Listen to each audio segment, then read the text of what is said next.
lebih mengenal kehendak-Mu, mengenal apa yang berkenan dan bahkan sampai kepada apa yang sempurna. Kami bertumbuh di dalam Engkau. Dalam hari ini, Roh Kudus bekerja lagi mengurapi firman-Mu, mengurapi telinga kami dan hati kami, sehingga hati kami adalah tanah yang subur bagi firman-Mu. Saya boleh mengerjakan firman-Mu dan hidup kami bertumbuh terus, gereja-Mu bertumbuh terus. Kau sudah memberkati Tuhan sidang-Mu di Manado ini dengan bangunan gereja yang baik, yang bagus, yang megah, sangat memberkati. Berkati kami lagi Tuhan, sehingga gereja sesungguhnya, yaitu kami semua anak-anak Tuhan, juga bertumbuh semuanya oleh karena firman yang hidup dan berkuasa. Berjalan Roh Kudus, kami serahkan semuanya dalam tangan-Mu untuk memberkati kami semua pada malam ini. Di dalam nama Yesus kami berdoa, dalam nama Yesus kami semuanya bersyukur. Terima kasih Bapa. Haleluya. Dalam nama Yesus, dalam nama Yesus, segala puji hormat kepadamu saja. Semua kita berkata amin. Haleluya. Silakan duduk saudaraku. Haleluya. Haleluya saudaraku. Bisakah saudara duduk rapat semuanya supaya bisa saya lihat kita lebih bersehati lagi.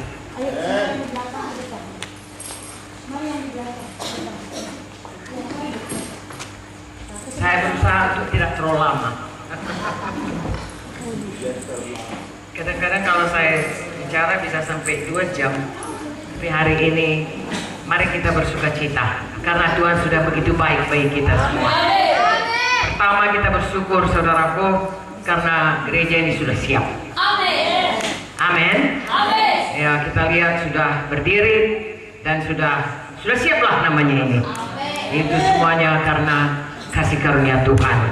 Mari kita beri kemuliaan dulu kepada Tuhan. Tunggu saudaraku, Tuhan berkenan kalau kita membangun rumahnya.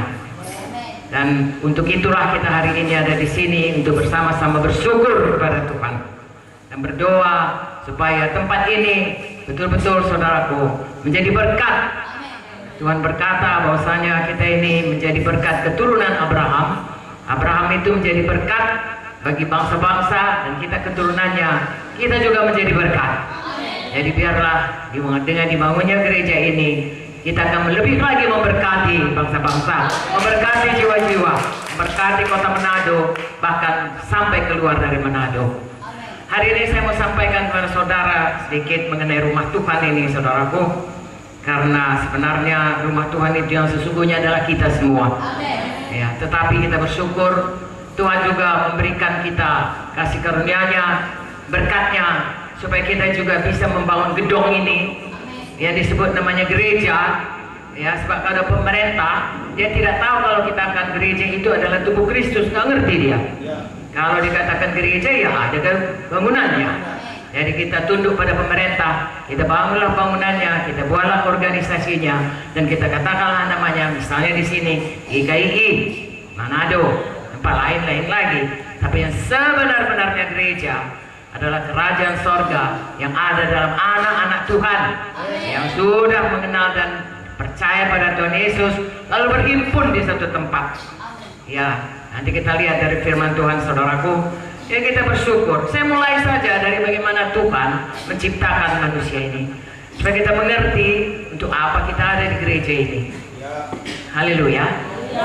Kadang-kadang saudaraku, hidup kita ini, saya dan saudara ya masih ada di dunia ini punya panca indera.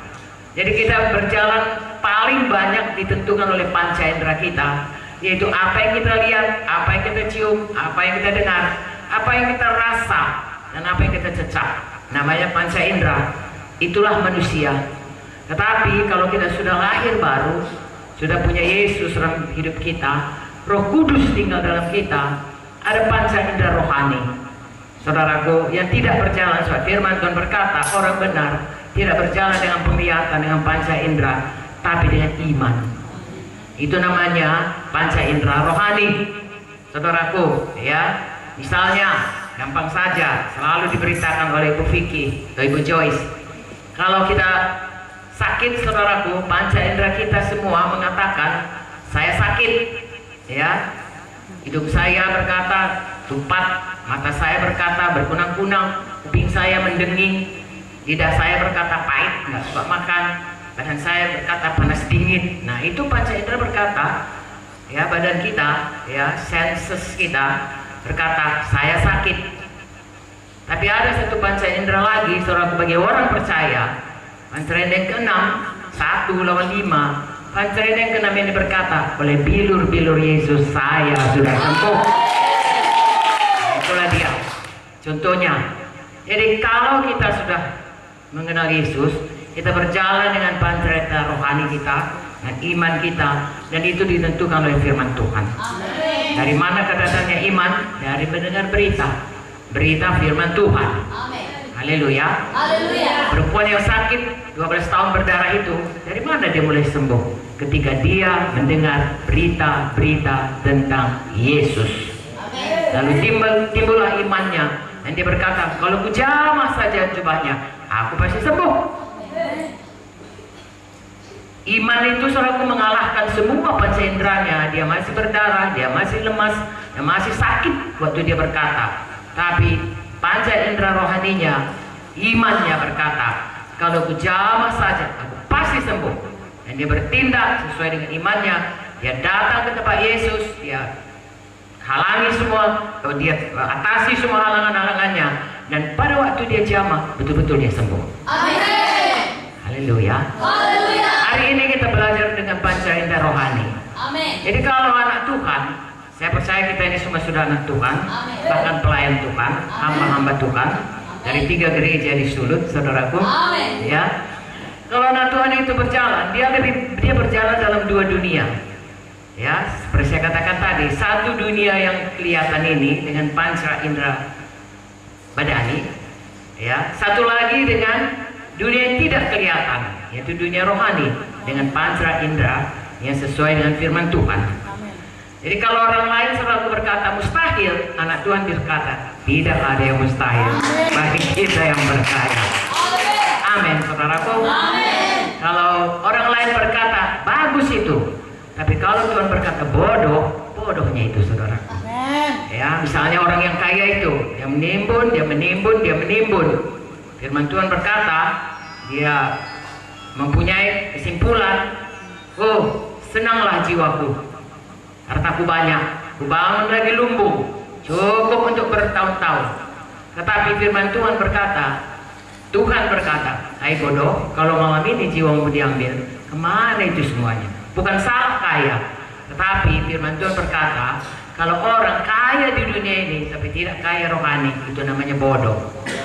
Jadi orang dunia pasti berkata, lihatlah si anu itu, bukan main kayanya, begitu begini. Orang dunia dengan hidup menurut apa yang nampak, dengan badan ini berkata itu baik, itu patut ditiru.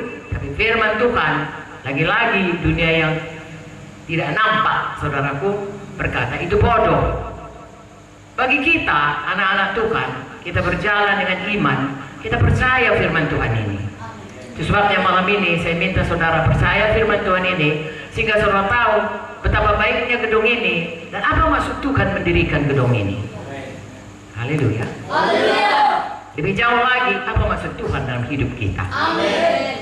Saya mulai lagi dari buku Kejadian, karena manusia ini diciptakan oleh Tuhan, yang dituliskan dalam buku Kejadian. Dalam buku Kejadian kita diciptakan Tuhan segambar dengan Dia. Mulia, itu sebabnya pada waktu manusia berdosa, firman Tuhan berkata Roma 3:23, semua manusia sudah berdosa, kehilangan kemuliaan Allah. Hilang kemuliaan Tuhan. Pada waktu manusia begitu selalu dekat dengan Tuhan, mereka tidak berdosa, mereka bisa bersekutu dengan Tuhan tanpa busana, tidak sadar karena kemuliaan Tuhan menutupinya. Begitu dia berdosa, saudaraku, dia mulai hidup dalam dunia badani karena roh itu sudah mati. Tuhan berkata kalau kau makan kau mati. Ya, yang mati itu rohnya. Mati, saudaraku, hilang kemuliaan Tuhan itu. Lalu dia sadar dengan sensesnya, dengan panca inderanya, aku telanjang. Tadinya dia nggak ada karena dia berjalan dalam kemuliaan Tuhan. Sampai sekarang, saudaraku, banyak orang merasa nggak pede kalau nggak begitu, kalau nggak begini. Mengapa? Karena dia memakai semua panca indera badannya saja. Jadi, kalau dia memakai hidup di dalam Tuhan, saudaraku, baginya menyenangkan Tuhan, itulah yang paling penting. Haleluya. Jadi manusia diciptakan yang pertama itu, saya bacakanlah, sama-sama kita membacanya. Kejadian 21 ayat 26, berfirmanlah Allah. Kalau saudara sudah dapat, ikuti saya membacanya. Ayat 26, berfirmanlah Allah, baiklah kita menjadikan manusia menurut gambar dan rupa kita, supaya mereka berkuasa atas ikan-ikan di laut, burung-burung di udara, atas ternak dan seluruh bumi, dan segala binatang melata yang merayap di bumi. Maka termasuk tentunya yang binatang melata merayap di bumi, termasuk ular ya. Oke. Maka Allah menciptakan manusia itu menurut gambarnya, menurut gambar Allah diciptakannya dia. Laki-laki dan perempuan diciptakannya mereka. Allah memberkati mereka. Lalu Allah berfirman pada mereka, anak cuculah bertambah banyak, penuhilah bumi, taklukkanlah itu, berkuasalah atas ikan-ikan di laut, burung-burung di udara, atas segala binatang yang merayap di bumi. 3 perkara, saudaraku, dari 2 ayat atau 3 ayat ini, 26, 7, 28. Pertama, kita diciptakan segambar dengan Tuhan. Yang pertama, Allah itu adalah roh. Jadi kita, saudaraku, diciptakan dengan roh, tapi Tuhan menciptakan manusia dengan ada tubuh pada waktu dia menciptakannya dari tanah liat. Tapi yang membuat dia menjadi manusia yang hidup adalah roh Tuhan. Yang dihembuskan Tuhan sehingga dia hidup dan menjadi manusia. Begitu roh diambil, saudara tahu, tubuh kita kembali jadi tanah. Roh itulah yang membuat hidup. Mengapa? Karena kita diciptakan dengan Tuhan. Sebenarnya pada waktu manusia pertama diciptakan itu sangat mulia seperti Tuhan, mengasihi seperti Tuhan, ya, kudus seperti Tuhan. Itu sebabnya mereka bisa bersekutu.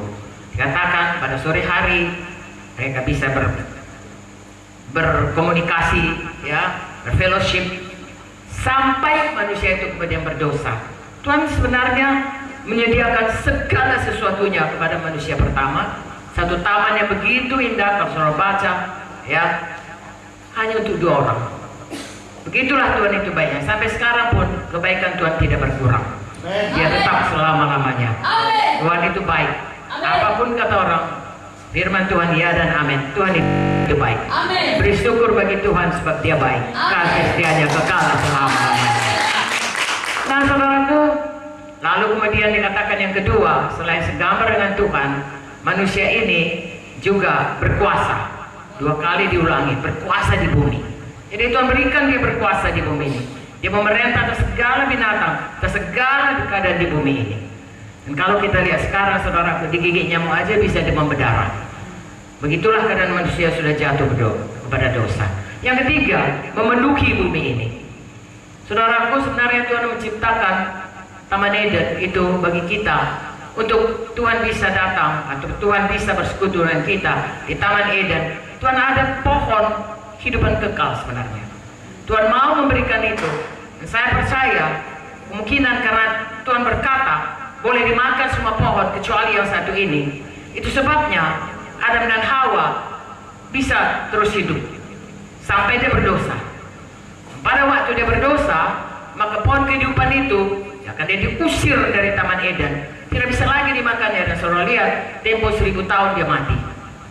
Kita sekarang lebih cepat lagi, karena sudah begitu banyak dosa yang menimpa. Dan karena dosa itulah menyebabkan manusia ini menerima segala penyakit, segala macam, saudaraku, ya, tindasan, sehingga tidak tahan badan ini. Ya, dulu 1000 tahun, makin lama makin sedikit, 500 tahun, 120 tahun.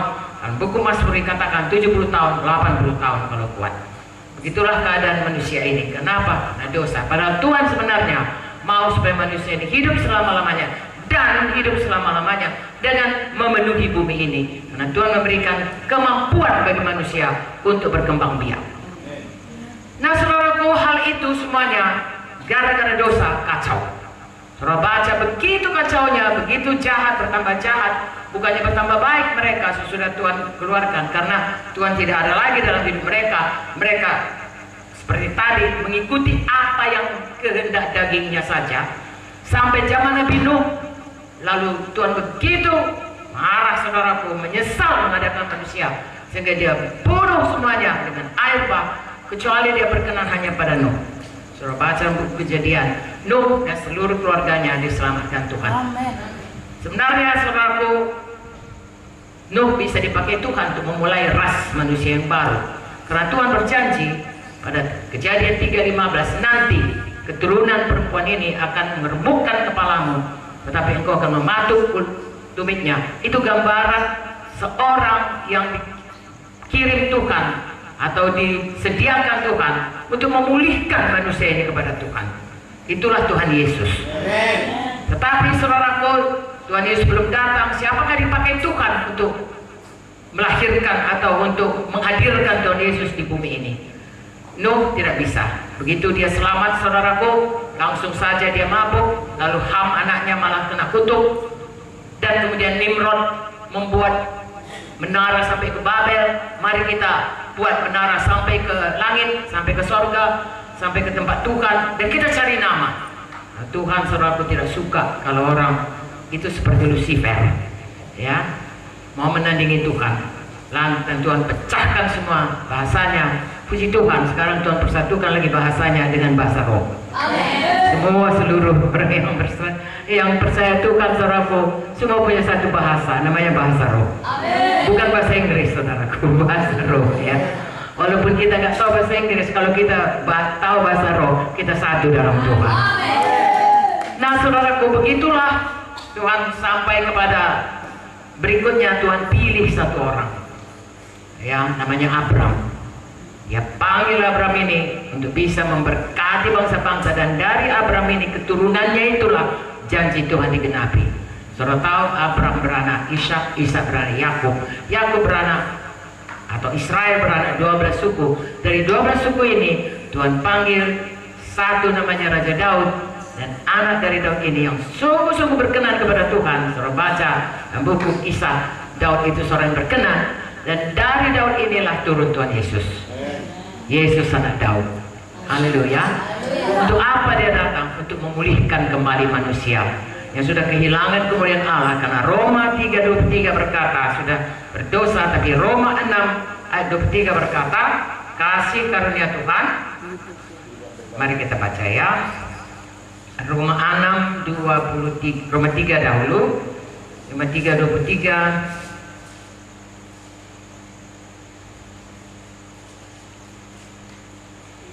Alkitabnya sudah sangat lusuh sehingga sulit buka. Roma 3:23. Haleluya. Karena semua orang telah berbuat dosa dan telah kehilangan kemuliaan Allah, dan oleh kasih karunia telah dibenarkan dengan cuma-cuma karena penebusan dalam Kristus Yesus. Itu ayat 23-24. Roma 6:23. Sebab upah dosa adalah maut, tapi karunia Allah ialah hidup yang kekal dalam Kristus Yesus Tuhan kita. Haleluya. Semua manusia sudah berdosa, upahnya maut, tetapi begitu besar kasih Allah akan dunia ini sehingga diberikannya anaknya Tuhan Yesus Kristus, supaya siapa yang percaya padanya tidak binasa tapi beroleh hidup yang kekal. Itu ayat hafalan tiap-tiap liturgi Natal, saudaraku, ya, dari semua gereja seluruh dunia. Yohanes 3:16. Jadi Tuhan Yesus datang untuk memulihkan kita kembali kepada Tuhan, untuk mengampuni semua dosa kita, untuk membawa kita keluar dari jalan ke neraka. Karena hanya ada dua jalan. Nyanyian sekolah minggu, hanya ada dua jalan, satu ke sorga, satu ke neraka. Dan kalau kita tidak punya Tuhan Yesus dalam hidup kita, kita mati secara rohani, pada dosa tadi maut, kita berjalan menuju neraka.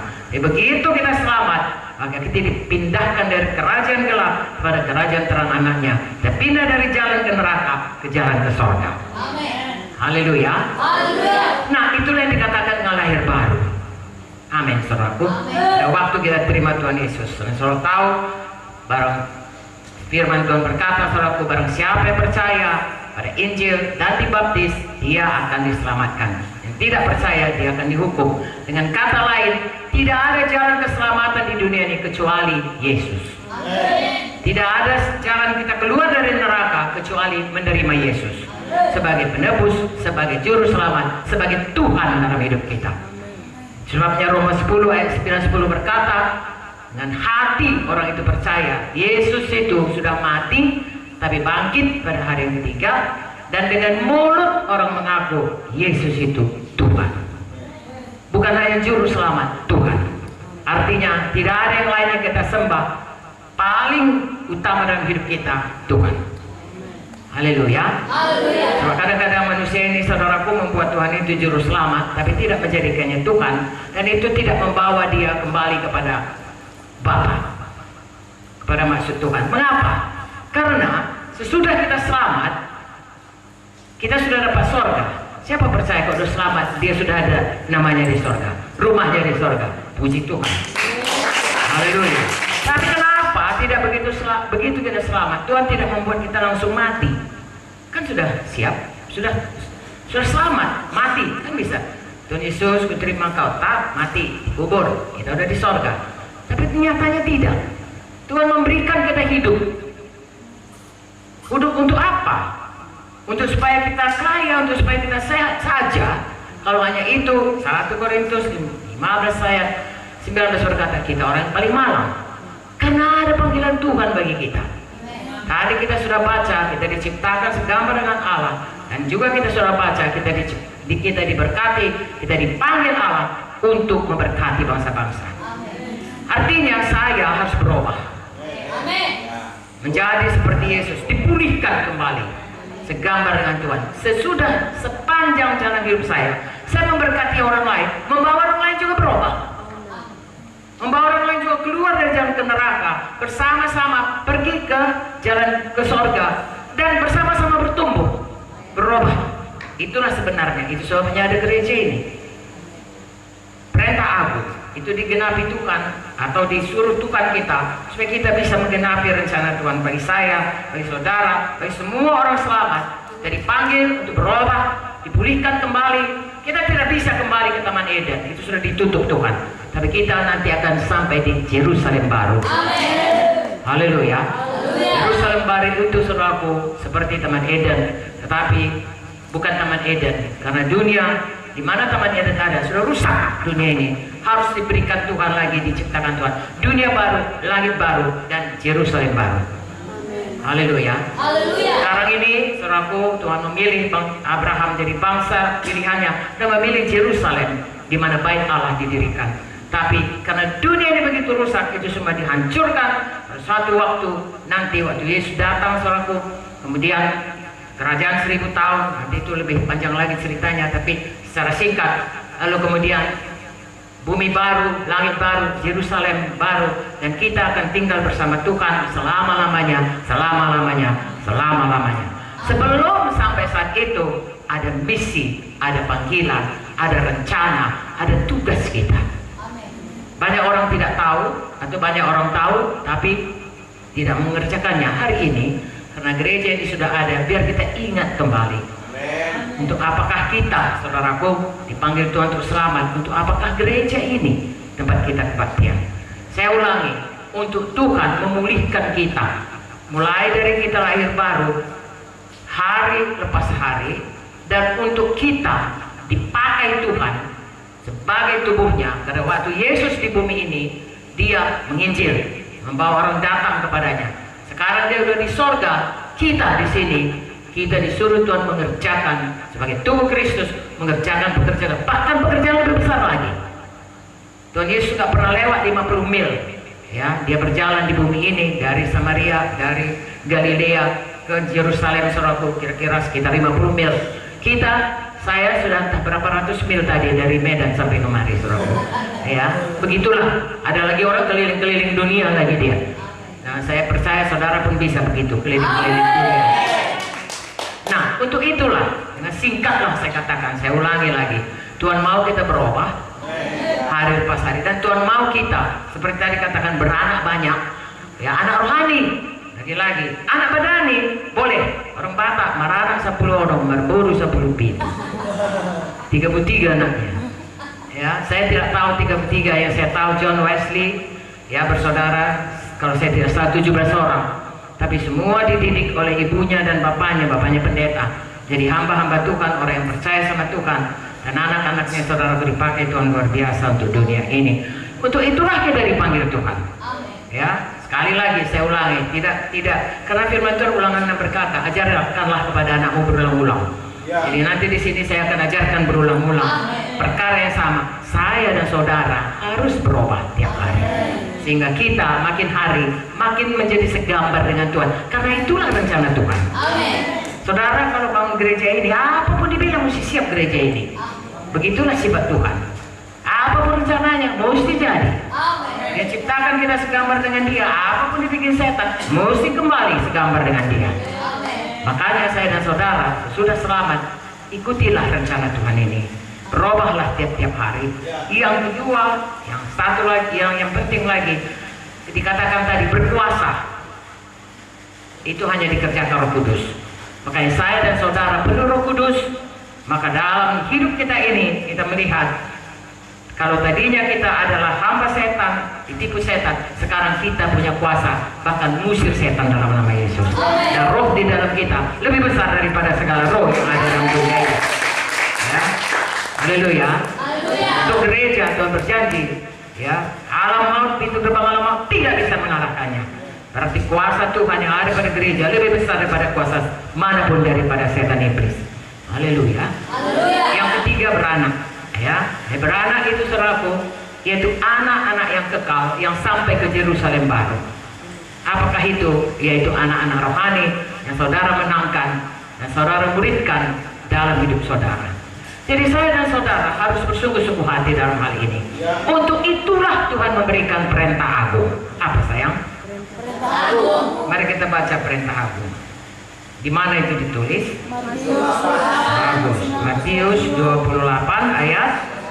Kita baca sama-sama.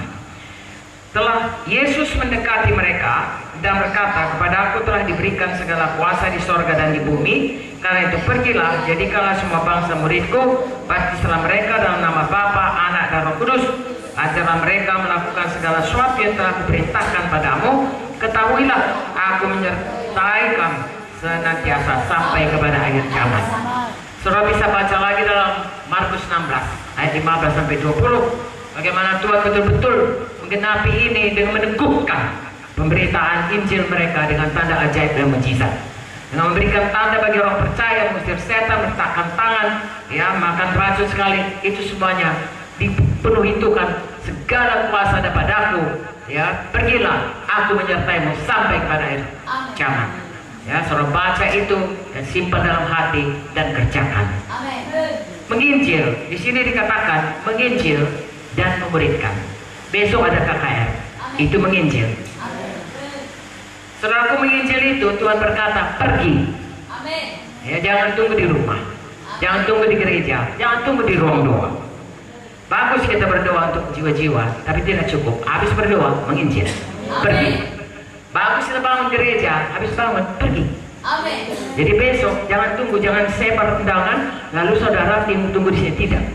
Kunjungi mereka, pergi kepada mereka, beritahu kepada mereka siapa Yesus itu. Dan besok ada di sini firman Tuhan akan disampaikan. Amin. Pergi, itu kuncinya. Kalau menginjil, pergi. Amin. Apa sayang? Pergi. Kalau menginjil, pergi. Ya. Jangan disuruh orang datang, pergi. Dan sesudah mereka lahir baru, siapa yang percaya diselamatkan. Tuhan berkata, baptiskanlah mereka, siapa yang percaya, kemudian ajari mereka jadi murid. Murid itu berarti dia, ya, yang tidak tahu menjadi tahu. Apa yang kita tahu kita berikan kepadanya. Dengan kata lain, dia akan mengikut kita. Seberapa kita tahu, sebegitulah kita berikan, sebegitulah dia terima. Kalau kita guru bahasa Inggris, murid kita tahu bahasa Inggris. Kalau kita guru bahasa Perancis, dia tahu bahasa Perancis. Guru matematika, dia tahu matematika. Ya, kalau kita saudara anak Tuhan, dia jadi anak Tuhan. Amin. Kalau kita jadi anak Tuhan yang bertumbuh, dia pun juga bertumbuh. Amin. Itulah jadinya. Ini perintah Tuhan. Amin. Dan ini bukan hanya kepada Bapak Pendeta di Tondano, di Bitung, atau di Manado. Ini untuk semua kita. Amin.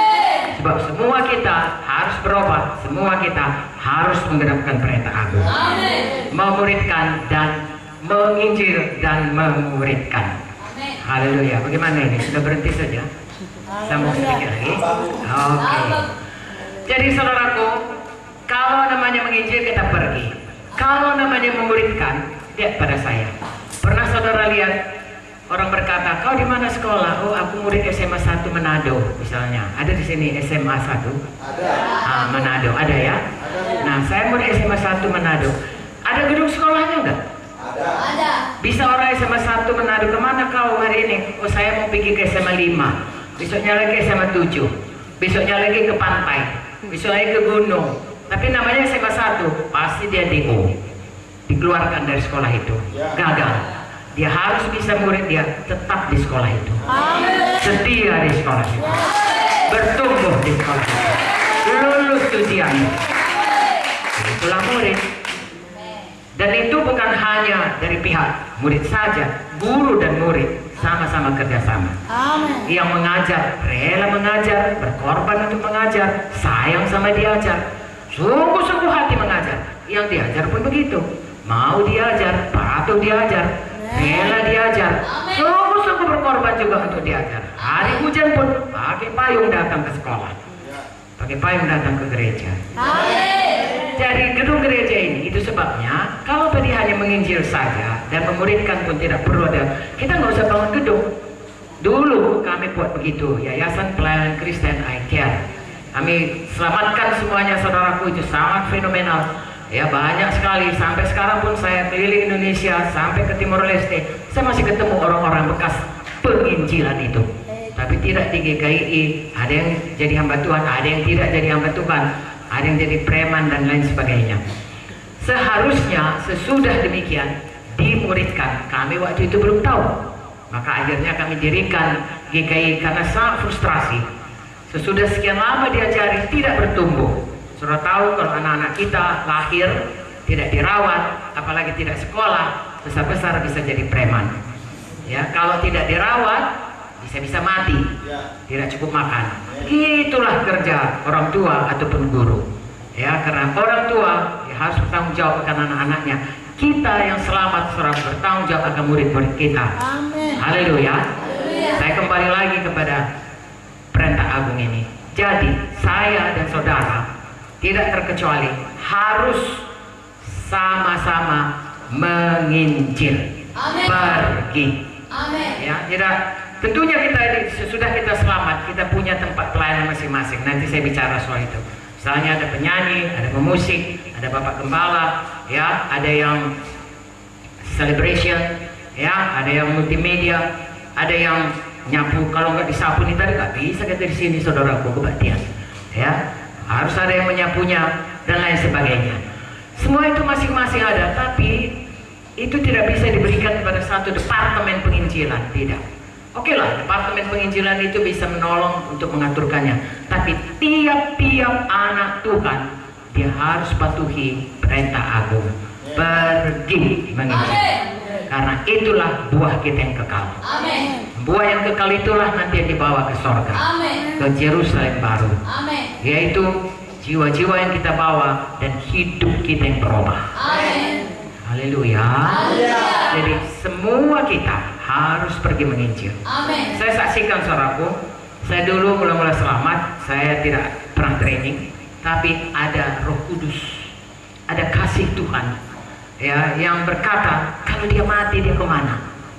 Ya, kasihan. Saya punya banyak pasien, saudaraku, dan kalau orang Batak dia pakai antipalasi, jimat, ya, dukun. Kalau dia orang Chinese dia pakai segitiga, juga anti setan. Yang lain juga, saudaraku, banyak. Saudaraku, saya mulai bersaksi supaya mereka itu meninggalkan. Kalau yang Chinese saya katakan, kami orang Kristen begini, kami percaya Yaso. Kamu mau nggak dibuka? Kalau dia mau saya buka, saudaraku, saya doakan. Kalau dia tidak mau, saya tidak paksa. Kalau yang orang Kristen saya katakan betul-betul, hanya Yesus jalan ke surga, hanya Yesus jadi Tuhan. Kalau kau pakai itu jimat, berarti kau punya Tuhan yang lain. Tidak akan ke sorga kita kalau begitu. Anakmu ini apapun nanti aku kasih obatnya, tak akan sembuh dia, karena yang mencengkram hidupnya adalah setan. Jadi kalau kau mau ikut Yesus dan mau dibuka, digunting, dibakar, Tuhan menolong anakmu. Kita berdoa, parah sekalipun tidak ada yang mustahil kalau percaya. Nah, saudara tahu GKI Medan itu mulai anggotanya adalah dari pasien-pasien ini, baik dari rumah sakit maupun dari praktek saya. Karena kami kemudian, saudaraku, mereka itu pun mulai bersaksi. Adik-adik saya, kalau mereka sudah besar, anak-anak saya, kayak bersaksi kemana saja pergi. Nah, saudara bisa berkata, ibu jadi dokter bisalah bersaksi sama. Tidak, kalau saya naik becak pun saya bersaksi kepada tukang becak. Kalau saya pergi beli nasi ke restoran pun saya bersaksi kepada pelayan-pelayan restoran. Kemana saja, karena sekali ke neraka selama-lamanya. Tidak ada, saudaraku, permisi dulu, saya balik lagi. Betul yang dibilang Ibu Munti itu. Dulu saya nggak percaya, saya mau percaya Tuhan. Balik lagi saya ke dunia supaya saya hidup bersama. Nggak bisa. Sekali manusia mati, sudah itu hukuman, datang hukuman. Itu sebabnya kesempatan kita hidup. Saya sudah 70 sekian tahun, saudaraku. Udah 50 tahun. Saya lebih 50 tahun, 60 tahun saya jadi dokter. Kira-kira 40 tahun, saudaraku, 50 tahun saya jadi anak Tuhan. Saya bersaksi kepada saudara, bahwasanya sampai sekarang gairah untuk menyelamatkan atau untuk bersaksi itu nggak pernah mundur. Karena memang, saudaraku, tidak ada, hanya Kristus jawaban dalam hidup ini. Jadi semua kita harus bersaksi. Ya, saudara, banyak dari saya katakan saya dokter, ya. Kemudian anak-anak Tuhan semuanya, makanya gembala sidang ini, tiga-tiga ini dulu disaksikan dari mulai kecil sampai di sini. Mengapa? Karena dari dia mulai selamat, entahkah dia penyanyi, entahkah dia multimedia, entahkah dia seleb, entahkah dia berdoa syafaat, entahkah dia kerja di luar, semua harus menginjil. Itu bukan pekerjaan hanya Bapak Desmond dan Ibu Naomi, atau Bapak Bernard dan Ibu Maslina, atau Ibu Sari, atau yang kerja, ya, tidak. Semua tidak terkecuali. Kami bertiga kalau keluar, saudaraku, selalu menginjil. Manapun kami pergi, ya. Seberapa digerakkan Tuhan. Tidak pula saya berdiri di. Jadi kami naik pesawat, lalu di muka pesawat itu saya bilang, dengarkan Yesus. Bukan pula begitu, saudaraku, ya. Dengan hikmat Roh Kudus. Tapi hati ini selalu terbeban melihat orang yang belum selamat. Amin. Seberapa bisa dijangkaulah dia. Dengan demikian lahirlah bayi-bayi. Karena gereja Tuhan ini dikatakan gereja, ya, bangunan. Dikatakan juga kita ini adalah bait Allah. Selain itu kita dikatakan sebagai keluarga Allah. Selain itu kita dikatakan sebagai, ya, tubuh Kristus. Ada banyak nama mengenai gereja Tuhan. Kalau kita cerita mengenai bangunan, ya, masing-masing kita ini ada jadi jendelanya dari apanya semua. Pegang kuat, ya, tugas yang berikan Tuhan sama kita. Jangan tinggalkan itu. Apapun yang terjadi jangan tinggalkan. So, kalau ditinggalkan, kalau kita jendela lalu kita copot, saudaraku, bisa masuk pencuri.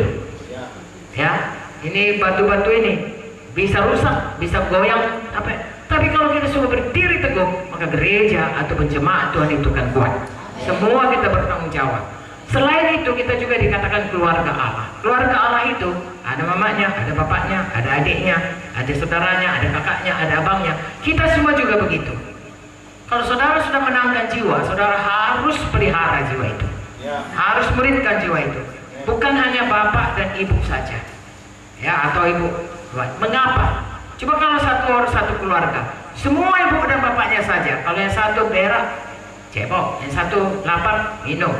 Kalau semua orang yang datang di gereja ini hanya 2 orang saja yang melayani, maka tidak akan bisa mereka itu tumbuh baik, tumbuh sehat. Bapak dan ibu pun bisa pingsan, tidak sanggup lagi. Tetapi kalau abang, seperti saya katakan tadi, bapak dan ibu daripada John Wesley itu, anak yang tua mengurus adiknya, adiknya lagi mengurus adiknya, adiknya lagi mengurus adiknya. Orang tuanya, Ibu John Wesley, mempunyai waktu tiap minggu bergantian 1 jam untuk satu anak, 1 jam untuk satu anak, sehingga semua anaknya mengikut Tuhan. Orang tua, dia mempunyai tugas melindungi, merawat, mencari makan. Tapi kakak-kakak rohani, abang-abang rohani, saudara-saudara, semua punya tugas untuk menguritkan. Paling tidak orang yang dibawanya diselamatkannya, dibawanya ke dalam gereja. Tidak perlu saudara menjadi seorang yang sangat terlatih dalam segala, tidak ada kita yang sempurna. selalu ceritakan mengenai seorang dia belajar musik, ya. Dia belajar musik, do re mi fa sol la si do si la sol fa mi re do. Minggu muka diajarkannya orang do re mi fa sol la si do, itu saja dulu. Lalu dia belajar do si la sol fa mi re do. Diajarkannya lagi. Minggu mukanya sudah diajarkannya. Minggu mukanya. Lalu dia maju terus, muridnya pun ikut maju sama dia. Kira-kira begitulah kita. Kita belajar, saudaraku, ada schedule, ada training, ada kebaktian minggu, ada kebaktian, ada training pelayanan. Ikuti itu. Lalu murid kita ajari mengikut dari belakang kita. Maka kita akan melihat kalau saudara kerjakan tiap tahun setahun. Ini 1 tahun ini 3 kali selalu KKR, ya. Hari apa itu? Natal, Paskah, kemerdekaan. Coba bayangkan. Paskah bulan 12. Sorry, bulan 4. Kemerdekaan bulan 8. Kemudian 12. 4 bulan sekali. Ya. Jadi pada waktu saudara mau Natal itu bulan 12, bulan 11 saudara sudah mulai mengincin. Haleluya. Waktu KKR Natal, saudara bawa jiwa saudara. Bukan cuma pendeta, semua jemaat. Saya bicara kepada pendeta, saya bicara kepada kita semua. Walaupun kita pelayan, ada jiwa biasa, bukan nggak ada jiwa biasa, semua jiwa luar biasa. Ya. Tapi semua kita bawa jiwa KKR Natal. Ini kan besok, bawa jiwa. Dan kalau dia sudah selamat, so muridkan dia. Kalau dalam setahun itu saudara berhasil memuridkan dia, mengikuti dia dengan arti kata sebagai seorang abang, bawa adiknya, ada apa kau dek jatuh kau? Diurus. Beol kau, dicebok. Udah waktunya makan, gak ada yang jual, disuap. Udah besar dia, mau sekolah dia, mau TK, mau TDK, diantar. Ditanggung jawabi saudara untuk menjadi murid. Sebagaimana kita bertumbuh, makanya kita mesti bertumbuh. Makin hari makin seperti Yesus, supaya dia pun mengikuti belakang. Lalu saudara punya murid 1 untuk tahun itu. Kalau saudara bisa setiap kali KKR punya 1 murid, sudah punya murid 3. Katakanlah saudara punya murid 1 Paskah, Natal. Kemudian yang lain punya murid 1 Paskah. Yang lainnya punya 1 lagi kemerdekaan. Dan sepanjang tahun itu, kalau tiap orang punya 1 murid yang ditekuni, dikasihi, rela berkorban. Karena Tuhan berkata, inilah kasih Kristus, 1 Yohanes 3:16. Yaitu dia menyerahkan nyawanya untuk kita. Maka kita pun wajib rela menyerahkan nyawa kita untuk orang-orang lain. 1 jiwa 1 tahun. Saya percaya saudaraku, saya sering mendapatkan jawaban kok begini, Bu, kami kerja, Bu, kami sekolah, Bu, kami banyak urusan, Bu, saya mesti cari makan anakku. Dengar saya baik-baik saya. Bagaimanapun kita semua harus KKS. Amin. Betul? Ya. Bagaimanapun kita harus menyiapkan diri, menyediakan waktu untuk KKS. Amin. Pada waktu KKS itu, kita berikan sepenuh hati kita bukan hanya jadi pendengar budiman, tetapi menjadi orang yang dimuridkan dan orang yang memuridkan. Amin. Saudara cepat murid saudara itu sama-sama di KKS. Kemudian saudara lihat dia, kalau dia belum bisa berdoa, ajari dia berdoa. Kalau dia belum tahu baca firman, belum setia baca firman, ajari setia baca firman. Kalau dia sakit, ajari dia berdoa. Bagaimana? Supaya dia percaya bilur-bilur Yesus menyembuhkan dia. Amin. Kalau dia belum diberkati Tuhan, ajari dia memberi, menabur, supaya dia menuai. Kalau dia bertengkar dengan saudaranya, ajari dia mengampuni. Kita pun bertumbuh, murid pun bertumbuh. 1 tahun saudaraku. Dalam Kisah 11 ayat 23 dikatakan, 1 tahun diajari murid di Antiok, namanya pertama sekali disebut Kristen di dunia ini. Mengapa? Hidupnya berubah menjadi seperti Yesus. Amin. Jadi kita 1 tahun kita sungguh-sungguh saudaraku, murid kita 1. Tahun berikutnya, murid kita itu bisa memberikan orang lain. Dan kita memuridkan lagi. Tahun kedua, sudah 4 tambah jiwa di gedung gereja ini. Dalam kerajaan sorga, tubuh Kristus sudah 4 tambah. Bertambah banyak penuhi bumi yang akan sampai ke Yerusalem baru. Amin. Bukan penuhi bumi di dunia ini lalu dihukum di neraka. Kehendak Tuhan hidup kekal selamanya. Jadi penuhi bumi dengan orang-orang yang kita injili dan kita muridkan dengan setia. Dan kalau semua kalian begini, tahun depan saya datang, kalian paling sedikit berganda 2 kali. Haleluya. Itulah tentang hari ini. Saya kira itu lebih dari cukup ya. Nah, tentunya saudara harus untuk ini saudara harus rela berkorban. Korban waktu, korban tenaga. Tapi saya katakanlah kepada saudara, nomor satu, saudara harus digerakkan oleh kasih Tuhan. Saudara baca bagaimana Tuhan mengadakan mujizat orang sakit kusta itu sembuh. Dikatakan di situ, maka tergeraklah hatinya oleh belas kasihan. Bagaimana 5.000 orang makan, maka tergeraklah hati Yesus oleh belas kasihan. Saudaraku, hidup baru itu, ya, saya sambung aja. Efesus 4, ya, harus hidup baru. Amin. Kalau tidak hidup baru, saudara tidak akan pernah menjadi murid, apalagi memuridkan. Ya. Kalau saudara tidak menjadi murid, saudara akan tetap kanak-kanak. Kalau saudara kanak-kanak, saudara tidak dapat berbuat apa-apa karena saudara tidak mengerti membedakan yang benar dengan yang jahat. Ibrani 5 mengatakannya. Efesus 4, Galatia, Efesus, 22. Yaitu bahwa kamu berhubung dengan kehidupan kamu yang dahulu harus menanggalkan manusia lama yang menemui kebinasannya oleh nafsunya yang menyesatkan. Semua kita sebelum selamat, ya, kita ini punya manusia lama yang seperti saya katakan tadi dikuasai oleh kehendak daging kita. Ada hawa nafsu, kita berjalan dengan semua apa yang kita rasa, apa yang kita dengar, apa yang kita lihat. Oh, TV-nya besar ya, datang dia kehendak untuk berkompetisi. Ya, kita lihat bajunya cantik ya, kepingin kita seperti itu. Kita lihat dia kaya ya, korupsi pun jadilah. Nah, itulah dia manusia lama. Tapi Tuhan berkata, begitu kita selamat, kita harus tanggalkan itu. Amin. Bagaimana menanggalkannya? Ayat 23. Supaya kamu dibaharui dalam roh dan pikiran. Bagaimana membaharuinya? Dengan menerima firman. Amin. Dengan memberikan Yesus lebih nyata dalam hidup kita. Firman ini adalah Tuhan Yesus. Amin. Pada mulanya adalah firman itu sama-sama dengan Allah. Firman itu adalah jadi kalau kita mau berubah seperti Yesus, firman ini jadi kehidupan kepada kita. Kalau Tuhan bilang tanggalkan manusia lama yang egois, yang tidak mengasihi lah kasarnya, maka saudara harus membaharui pikiran saudara dengan firman. Saudara baca firman, saudara percaya firman, dan saudara terima firman, saudara simpan dalam hati, saudara kerjakan dalam hidup, jadi pelaku firman, robah hidup saudara. Hari lepas hari. Ya, jangan terus saudara ke dalam manusia lama, karena kan dikatakan saya menemui kebinasannya. Apa ditabur akan? Kalau terus kehendak daging akan dituai. Jangan di situ. Yesus sudah memberikan kepada kita firman-Nya. Yesus sudah memutubari kita. Yesus sudah berikan kepada Roh Kudus-Nya. Itu mematikan semuanya kehendak manusia lama itu. Roma 8 ayat 13. Bisa. Dulu sebelum selamat nggak bisa. Kita nggak mau bertengkar juga. Sesudah selamat ada kuasa untuk menang. Atas kehendak daging. Bisa. Kecuali kalau kita menyerah kepada penggodaan manusia lama itu. Atau penggodaan setan. Jangan menyerah. Tuhan panggil kita untuk berubah. Ayat 24.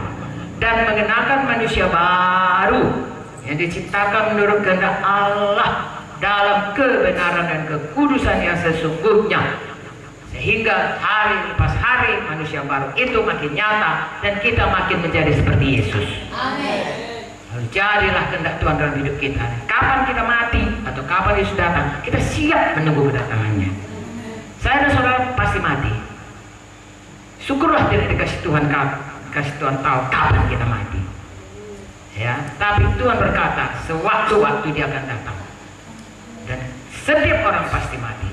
Jadi saudara, bagi kita kematian itu tidak menakutkan, tapi suatu hal yang menggairahkan. Mengapa? Karena selama kita hidup, kita mematuhi firman-Nya dan kita berkenan kepadanya dan kita berubah, siap bertemu dengan Dia. Amin. Apapun dibilang, kita diciptakan bukan untuk dunia yang rusak oleh dosa. Kita diciptakan Tuhan kembali, selamat, dipulihkan Tuhan, diampuni dosanya, hidup baru untuk Yerusalem baru. Amin. Sebabnya saya dan saudara sekali lagi harus berubah. Amin. Di samping saudara berubah, harus muridkan orang yang hidupnya juga berubah. Amin.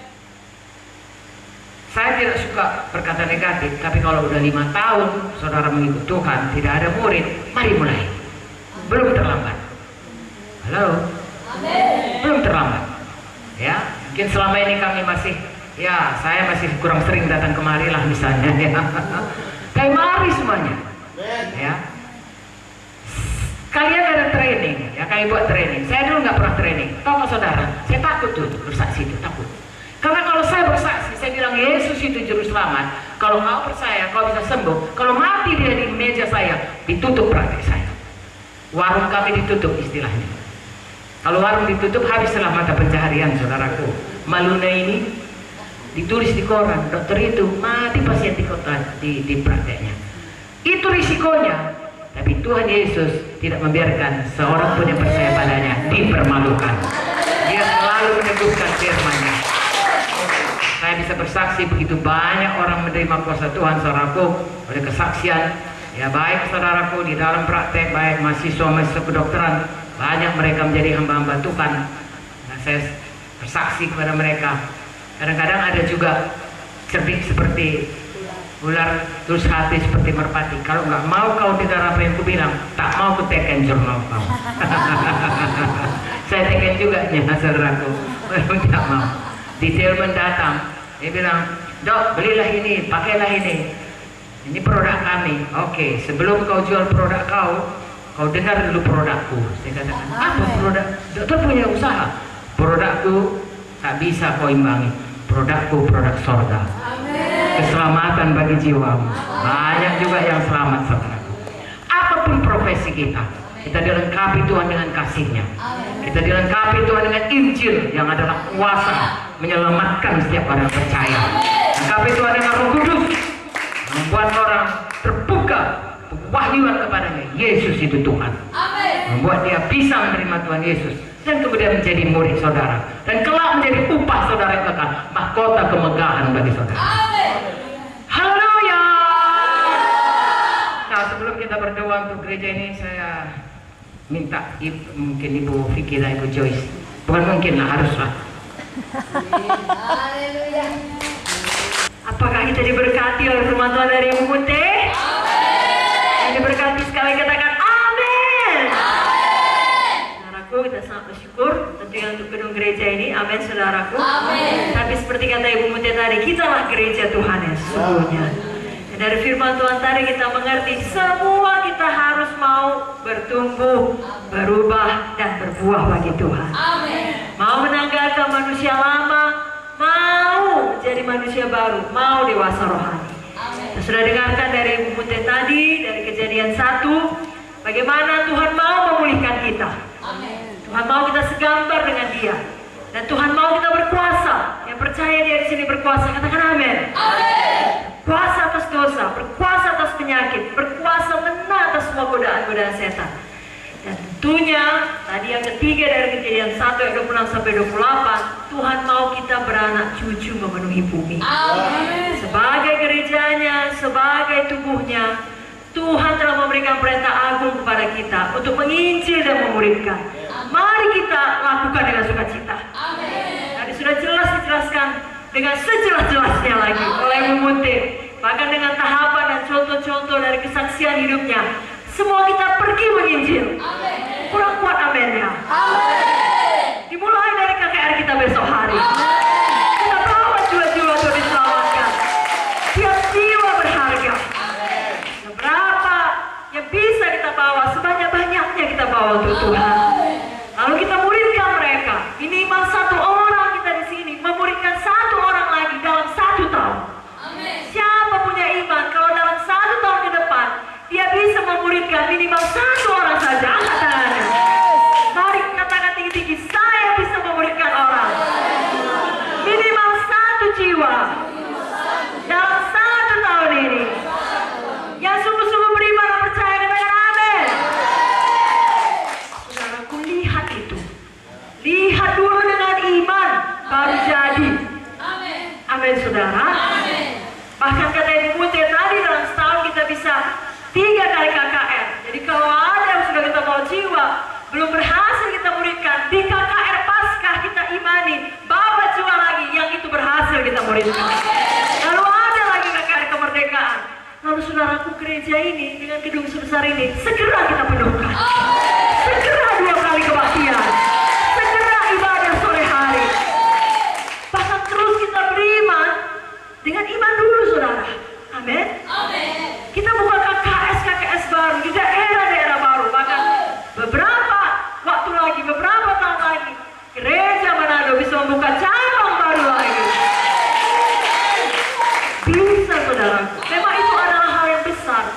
Tapi kita anak-anak Tuhan, waktu sudah turun hujan, tandanya harus lebih lama firman Tuhannya. Karena belum boleh pulang. Tidak, saya sebentar saja. Sudah dengarkan baik-baik. Maukah saudara mendengar sebentar lagi? Kita harus mau beriman, percaya untuk hal-hal yang besar. Khususnya dalam menggenapi perintah agung. Karena perintah agung adalah pesan Tuhan terakhir sebelum dia naik ke sorga. Kita manusia ini saja, pesan terakhir dari seorang manusia kita anggap paling penting. Apalagi Tuhan Yesus sebelum dia naik ke sorga, dia berikan pesan perintah agung, menginjil dan memuridkan. Dan dia berjanji tidak pernah meninggalkan kita, tapi menyertai kita dengan tanda-tanda ajaib. Jadi besok hari saudara bawa jiwa, saudara akan lihat mujizat Tuhan dinyatakan. Karena Tuhan Yesus hadir di sini. Siapa mau beriman untuk hal-hal yang besar? Malam ini saya ingatkan semua kita harus punya iman untuk berani mengerjakan hal-hal besar bagi Tuhan. Kalau boleh saya katakan supaya saudara mudah mengingatnya, milikilah keberanian iman. Katakan dulu kepala kiri kanan, miliki keberanian iman. Iman yang berani untuk hal-hal yang besar. Katakan yang kuat-kuat, karena Tuhan kita Tuhan yang besar. Amin. Jangan lihat pada diri kita, kami hanya beberapa orang saja. Kami bukan satu gereja yang sudah besar. Harusnya gereja yang besar lah yang beriman untuk hal-hal besar. Tidak, saudaraku. Kita beriman untuk hal-hal besar bukan karena kita lihat diri kita, karena kita lihat Tuhan kita Tuhan yang besar. Kita ingat Abraham. Kita semua anak-anak Abraham. Anak-anak Abraham katakan amin. Dia bapak orang percaya. Kita orang percaya. Apa kata firman mengenai Abraham? Sekalipun tidak ada dasar untuk berharap, Abraham berharap juga. Saudara juga demikian. Mata badannya berkata, oh masih berapa oranglah kami. Tapi saudara berharap juga. Bisa KKR sangat menang. Bisa banyak jiwa diselamatkan. Bisa memuridkan. Murid kita memuridkan orang lain lagi. Saya bacakan ayatnya Roma 4 ayat 18 sampai 24. Sebab sekalipun tidak ada dasar untuk berharap, saudara bisa buka Alkitab saudara. Roma 4 ayat 18 sampai 24. Tidak ada saudara terganggu. Amin. Semua sukacita. Amin. Dalam kendali Tuhan semua saudara. Roma 4 ayat 18 sampai 24. Sebab sekalipun tidak ada dasar untuk berharap, semua katakan tidak ada dasar. Namun Abraham berharap juga dan percaya. Semua berkata percaya bahwa ia akan menjadi bapa banyak bangsa menurut yang telah difirmankan. Demikianlah banyaknya nanti keturunanmu. Imannya tidak menjadi lemah, walaupun ia mengetahui bahwa tubuhnya sudah sangat lemah, karena usianya telah kira-kira 100 tahun dan bahwa rahim Sarah telah tertutup. Tetapi terhadap janji Allah ia tidak bimbang, karena ketidakpercayaan, malah ia diperkuat dalam imannya dan ia memuliakan Allah dengan penuh keyakinan bahwa Allah berkuasa untuk melaksanakan apa yang telah ia janjikan. Karena itu hal ini diperhitungkan kepadanya sebagai kebenaran. Kata-kata ini, yaitu hal ini diperhitungkan kepadanya, tidak ditulis untuk Abraham saja, tetapi ditulis juga untuk kita. Sebab kepada kita pun Allah memperhitungkannya, karena kita percaya kepada Dia yang telah membangkitkan Yesus Tuhan kita dari antara orang mati. Lihat janji Tuhan digenapi. Lihat saudara pergi meletakkan tangan atas orang sakit dan orang sakit sembuh. Lalu kabar itu tersiar, akan lebih banyak orang sakit datang. Mereka bilang datang ke GKI Manado, datang kepada anak-anak Tuhan, datang kepada orang-orang percaya. Karena lihat tempat ini penuh dengan jiwa-jiwa. Lihat saudara yang penanggung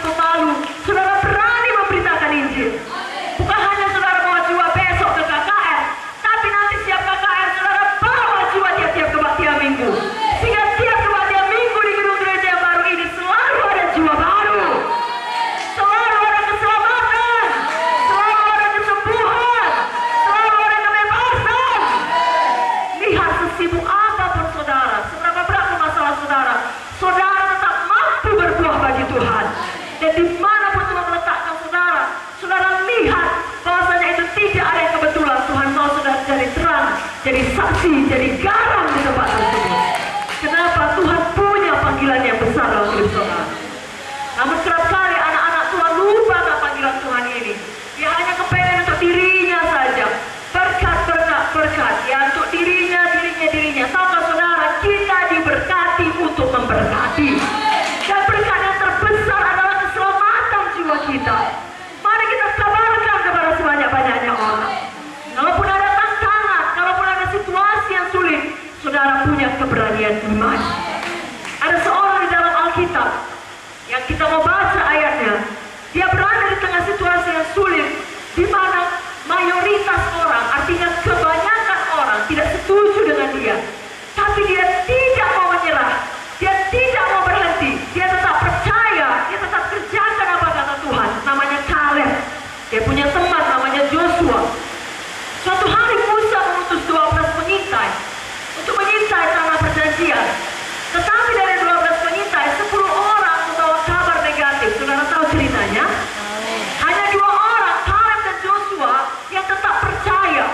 Tapi sayangnya kira-kira 2 juta umat Israel, bayangin loh 2 juta, setuju dengan 10 orang ini. Mayoritas berkata, tidak bisa masuk tanah Kanaan. Kami lihat diri kami seperti belalang. Hanya Kaleb dan Joshua yang tidak mau ikut apa kata dunia, apa kata mayoritas. Saudara pun ada kata dunia, ada kata mayoritas. Oh, kalau kau nanti menginjil di tempat kuliahmu atau di tempat kerjamu, kau akan diejek, kau akan dibilang orang aneh.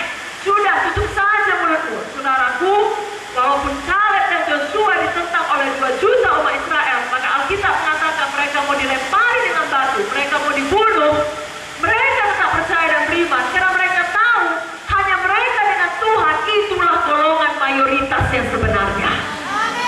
Sebabnya apapun kata setan, dia taruhkan dalam pikiran saudara supaya saudara tidak menggenapi panggilan Tuhan, tidak memiliki keberanian iman. Jangan dengarkan, jangan tertipu. Banyak pun orang melawan saudara dengan Tuhan, saudara lebih dahsyat dari semua lawan-lawan saudara. Kalau Allah di pihakku, siapa yang dapat melawan aku? Amin saudara. Saya bacakan ayat yang mengenai Kaleb, Bilangan 13 ayat 26 sampai 33. Langsung datang kepada Musa, Harun dan segenap umat Israel di Kades di padang gurun Paran. Mereka membawa pulang kabar kepada keduanya dan kepada segenap umat itu dan memperlihatkan kepada sekaliannya hasil negeri itu. Mereka menceritakan kepadanya, kami sudah masuk ke negeri kemana kau suruh kami, dan memang negeri itu berlimpah-limpah susunya dan madunya, dan inilah hasilnya. Hanya, jangan ada hanya, amin. Hanya bangsa yang diam di negeri ini kuat-kuat dan kota-kotanya berkubu dan sangat besar. Juga keturunan enak telah kami lihat di sana. Orang Amalek diam di tanah Negeb, orang Het, orang Jebus dan orang Amori diam di pegunungan. Orang Kanaan diam di sepanjang laut dan sepanjang tepi sungai Jordan.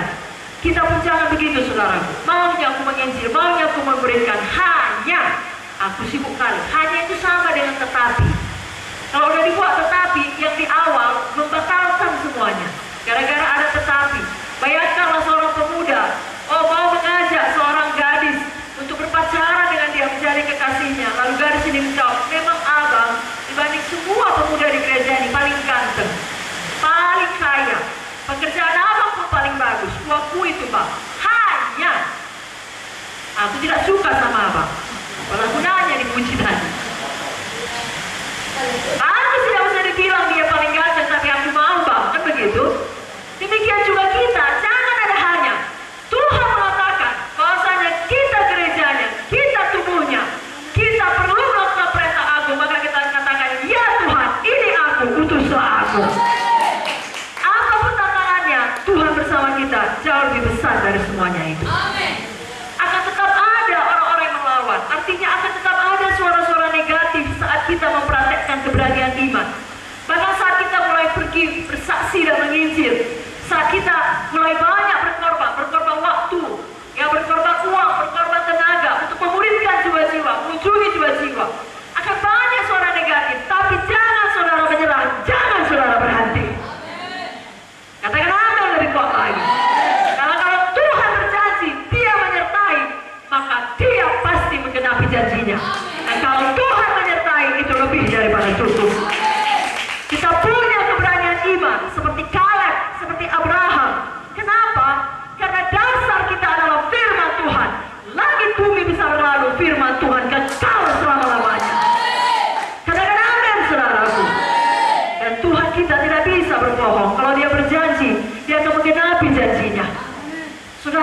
miliki keberanian iman. Sekali lagi, miliki keberanian iman.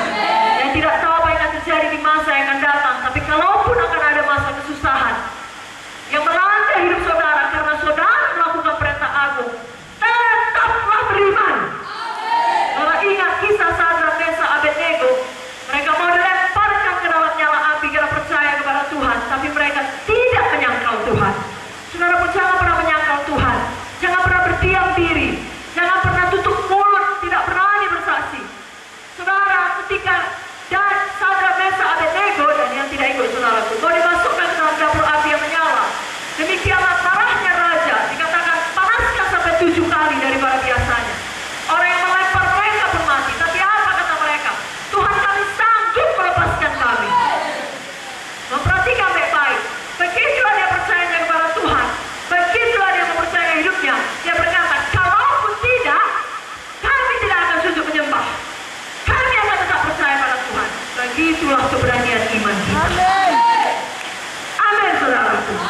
Saya percaya di saat kita memiliki iman yang berani, maka kita pasti memperoleh apa yang dijanjikan Tuhan. Dimulai dari esok hari KKR kita berkemenangan. Ya, sungguh-sungguh percaya, katakan amin lebih kuat lagi.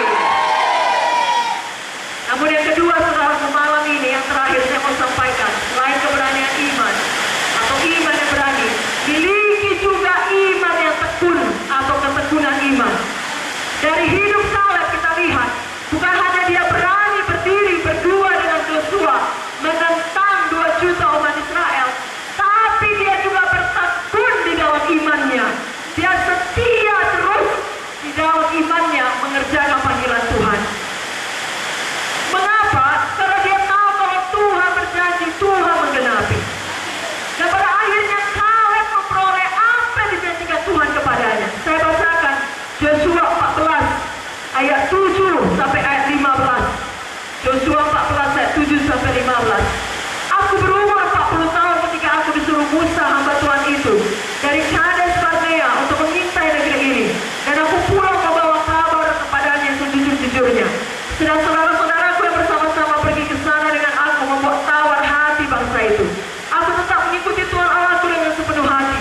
Pada waktu itu Musa bersumpah, katanya, sesungguhnya tanah yang diinjak oleh kakimu itu akan menjadi milik pusakamu dan anak-anakmu sampai selama-lamanya. Sebab kau tetap mengikuti Tuhan Allahku dengan sepenuh hati. Jadi sekarang, sesungguhnya Tuhan telah memelihara hidupku seperti yang dijanjikannya. Kini sudah 45 tahun lamanya. Berapa lama, saudara?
beriman bahwasanya semua yang saudara tabur pasti saudara tuai.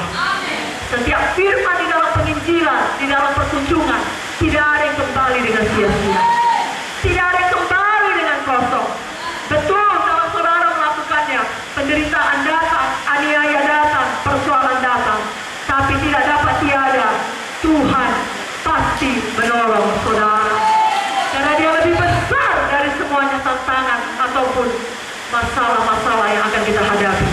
Saudaraku, Filipi 1 ayat 29 berkata, kepada kamu dikaruniakan bukan saja untuk percaya kepada Kristus, melainkan juga untuk menderita untuk Yesus.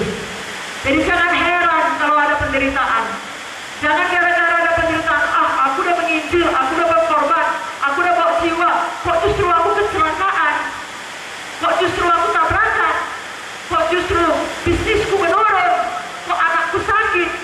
Saudaraku, banyak hal yang kita tidak mengerti terjadi dalam hidup kita. Kalau kita sudah anak Tuhan, apalagi hamba Tuhan, bukan berarti semuanya akan aman-aman saja. Justru makin saudara sungguh-sungguh melayani Tuhan, setan makin tidak senang. Kalau tadinya dia tidak merasa saudara ancaman, sekarang dia tahu saudara ancaman. Dia akan pakai segala cara untuk mengacaukan hidup saudara. Tapi saudara tidak perlu takut. Apapun yang dilemparkan kepada saudara, semua ada di dalam kendali Tuhan.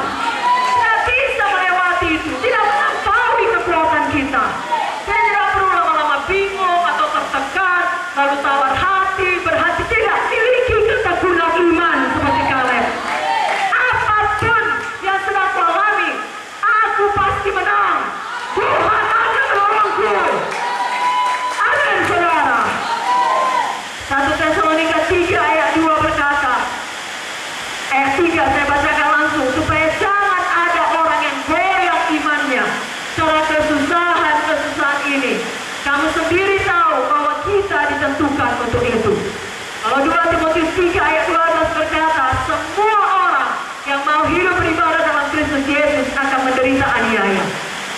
Jadi maju terus, bertekun terus, menginjil terus, memuridkan terus, beriman terus, setia terus. Kenapa? Kita lihat ada upah yang kekal. Ibu Monte tadi sudah mengatakan, mengingatkan kita dari firman, semua kita harus mati. Semua kita harus masuk dalam kekekalan. Sepanjang apapun umur kita, bahkan 80 tahun sudah mantap itu. Apalagi kalau sampai 120 tahun. Tapi 120 tahun umur kita dibanding kekekalan hanya seperti satu titik saja. Sebabnya selama kita masih hidup dalam waktu kita yang terbatas, kita fokus pada kekekalan. Jangan karena sudah diberkati, lupa kita menginjil, lupa memuridkan. Sebaliknya, jangan karena banyak aniaya, tawar hati kita, mundur kita, tidak mau lagi menginjil memuridkan. Baik berkat, baik aniaya, baik kelebihan, baik kekurangan, tetap membuat kita menyala-nyala bagi Yesus. Tetap kita bertekun. Katakan amin. Ada dalam saudara katakan, saya mau tetap bertekun. Katakan lebih kuat lagi, terus agak tangannya. Kerajinan saya tidak kendor. Roh saya menyala-nyala. Saya melayani Tuhan. Katakan amin. Saudaraku, di hadapan mata kita, kalau dulu Bapak Munte masih hidup dan sekarang Ibu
panggilan Tuhan, punya tugas dari Tuhan. Secara umum kita katakan itu perintah agung, tapi masing-masing kita juga punya karunia dan talenta. Kerjakan untuk Tuhan. Ada banyak kesempatan untuk menyerah, jangan diambil. Kaleb dan Joshua, bayangi mereka hidup, satu persatu kawan mereka mati. Mereka terus hidup, mati kawannya, semua yang sepantaran dengan dia bermatian. Bisanya dia lemah imannya. Bagaimana ini? Akan kamu terus hidup atau akan kamu mati juga? Betulkah Hebron bisa jadi milikku? Apakah Tuhan betul-betul menggenapi? Banyak pertanyaan bisa dibuat setan. Jangan didengarkan tipu daya setan. Tetap kita bertekun. Kalau Tuhan berjanji, Tuhan menggenapinya. Bagian kita tetap bertekun, tetap beriman. Ibrani 10 ayat 38 sampai 39. Tapi orangku yang benar akan hidup oleh iman. Apabila ia mengundurkan diri, aku tidak berkenan kepadanya. Tapi kita bukanlah orang-orang yang mengundurkan diri dan binasa, tapi orang-orang yang percaya dan yang beroleh hidup.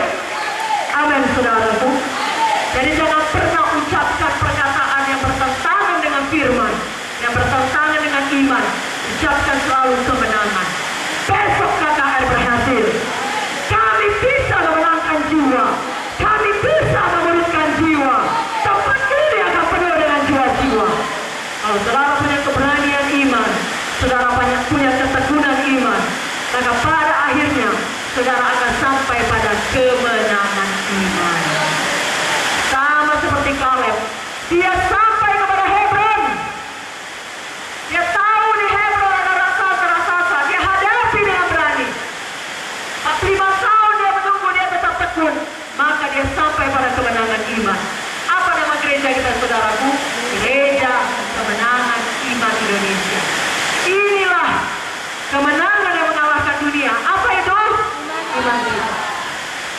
Beginilah polanya, keberanian iman, ketekunan iman, kemenangan iman. Dari satu kemenangan kepada kemenangan lainnya. Buku Roma berkata orang benar akan hidup oleh iman. Tiap-tiap hari kita hidup dengan iman. Maukah saudara melakukannya? Bisakah saudara lihat besok agar kita berkemenangan? Kita bawa jiwa sebanyak-banyaknya dan kita pasti bisa memuridkan mereka. Tuhan sudah karuniakan gedungnya begini besar dan begini baik. Mari kita penuhkan dengan jiwa-jiwa. Mata Tuhan menjelajah seluruh bumi. Dua Tawari berkata, mencari orang yang bersungguh-sungguh hati dalam Dia. Berapa banyak di sini bersungguh-sungguh hati? Angkat tangannya. Berikan dulu tepuk tangan bagi Tuhan Yesus. Saya panggilkan Ibu Pendeta Victoria.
sudah penuh Roh Kudus, angkat tangannya tinggi-tinggi, katakan amin.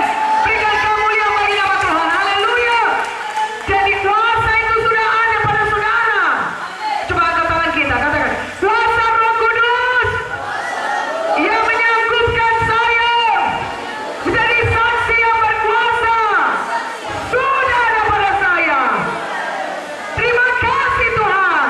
Berikan kemuliaan bagi nama Tuhan. Saudaraku, karena itu kita pakai kuasa Tuhan itu. Jangan sia-siakan. Roh Kudus adalah kuasa yang diberikan Tuhan kepada kita, saudaraku, supaya saudara juga bisa melayani dengan tanda ajaib dan mujizat. Kuasa apakah yang melakukan tanda ajaib dan mujizat? Kuasa Roh Kudus. Siapakah yang menyembuhkan jiwa-jiwa? Saudara lihat, pelayanan Tuhan Yesus berkuasa. Pelayanan Tuhan Yesus penuh dengan tanda ajaib dan mujizat. Katakan amin. Dan apa kata Tuhan dalam Lukas 4 ayat 18 sampai 19? Roh Tuhan ada padaku. Amin. Kuasa Roh Kudus ada pada Yesus. Lebih kuat amin ya, amin. Angkat tangan dan katakan kuasa Roh Kudus ada pada saya, supaya saya bisa menyaksikan Injil Tuhan dan jiwa-jiwa diselamatkan, dibebaskan, disembuhkan, dipulihkan. Berikan kemuliaan bagi nama Tuhan. Haleluya. Ini dikatakan firman Tuhan Lukas 4, sudah Roh Tuhan ada padaku, oleh sebab Ia telah mengurapi aku untuk menyampaikan kabar baik kepada orang-orang miskin, dan Ia telah mengutus aku untuk memberitakan pembebasan kepada orang-orang tawanan dan penglihatan bagi orang-orang buta, untuk membebaskan orang-orang tertindas, untuk memberitakan tahun rahmat Tuhan telah datang. Jadi Tuhan mau saudara semua yang sudah penuh Roh Kudus pergi bebaskan jiwa-jiwa yang terikat, pergi beritakan Injil supaya mereka semuanya bebas daripada tawanan dosa. Katakan amin. Lebih kuat amin ya. Mari kita bergerak bawa jiwa baru besok. Haleluya. Bawa kembali ke KKR ini. Amin. Haleluya. Karena untuk itulah Roh Kudus diberikan, supaya kita punya kuasa menjadi saksi Tuhan. Amin. Haleluya.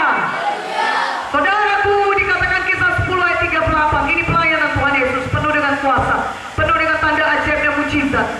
Saudara, apa yang dikatakan Tuhan di situ? Kisah 10 ayat 38. Firman Tuhan berkata, saya baca kepada saudara, yaitu tentang Yesus dari Nazaret, bagaimana Allah mengurapi Dia dengan Roh Kudus dan kuat kuasa. Dia yang berjalan berkeliling sambil berbuat baik dan menyembuhkan semua orang yang dikuasai iblis, sebab Allah menyertai Dia. Katakan amin. Roh Kudus mengurapi Tuhan Yesus. Dengan kuasa apakah Tuhan Yesus melayani? Dengan kuasa Roh Kudus. Bagaimanakah semua tanda ajaib dan mujizat bisa terjadi dalam pelayanan Yesus? Karena Roh Kudus mengurapi Dia. Saudaraku, ketika saudara penuh Roh Kudus, sudah bisa berbahasa roh. Roh Kudus mengurapi saudara untuk menjadi saksi Tuhan, sehingga saudara bisa pergi keluar sana dan bersaksi mengenai Yesus. Saudara memberitakan kabar baik, saudara memberitakan Injil. Yang firman Tuhan berkata, ketika kita memberitakan Injil, Injil adalah kuasa Allah yang menyelamatkan setiap orang yang percaya. Amin. Ketika saudara buka mulut saudara, apa kata firman Tuhan? Aku akan meneguhkan firman yang kau beritakan dengan tanda-tanda ajaib dan mujizat. Katakan amin. Haleluya. Ketika kita pergi keluar menginjil, ada tanda ajaib mujizat menyertai kita. Saudara mau lihat banyak tanda ajaib mujizat, pergi menginjil, bawa jiwa. Mana amin yang lebih kuat? Amin ya.